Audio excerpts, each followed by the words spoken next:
Tanging ang National Bureau of Investigation na NBI na lang ang mag-iimbestiga sa engkwentro sa Atimunan, Quezon alinsunod sa mismo utos ni Pangulong Noynoy Aquino. Bukod sa rub-out, isa sa tinitingnang anggulo sa insidente ang banggaan na masangkot umano sa weteng.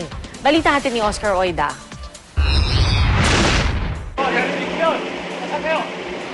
Sa reenactment sa mismong pinangyarihan ng engkwentro noong linggo sa Atimunan, Quezon, isa-isang ipinesto ng fact-finding team ng PNP ang mga dummy car.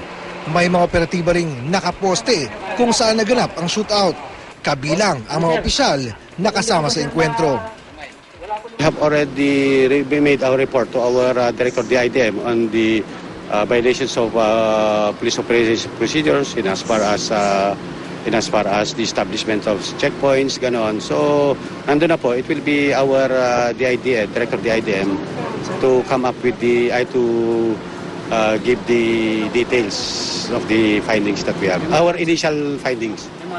Bukod sa rub-out, maugong din ang anggulong nagkaroon ng banggaan ng mga kampong sangkot daw sa illegal numbers game na wetting.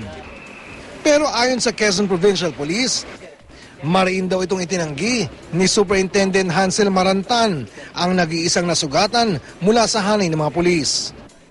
Tumawag po sa atin si Superintendent Marantan dahil nga sabi ninyo meron siyang kapatid na involved doon. Immediately he denied it and I directed him to submit his affidavit to that effect. Si Marantan na siyang naka-assign sa checkpoint sa Atimunan. Minsan ang inimbestigahan matapos masangkot sa shootout sa Ortigas, Pasig noong taong 2005. Ayon sa ilang kampo noon, rub-out daw nangyari, bagay na pinabulaanan ng pulisya. Ang 3 pulis naman daw na nasawi sa engkwentro ay naka-leave mula pa umano noong December 30. Ayon sa Mimaropa Regional Police, wala raw silang official assignment o operation noong linggo kung kailan nangyari ang engkwentro sa Atimunan. Hindi po natin alam kung bakit nga po sila nandoon. Yun nga po yung subject for investigation. Wala naman daw silang masamang record sa Mimaropa, bagamat may kasong grave misconduct si Mantuano sa Napolcom. Pareho rin maayos daw sa trabaho ayon sa AFP ang 2 nasawing taga-Philippine Air Force na naka-assign sa San Fernando Air Base sa Lipa, Batangas.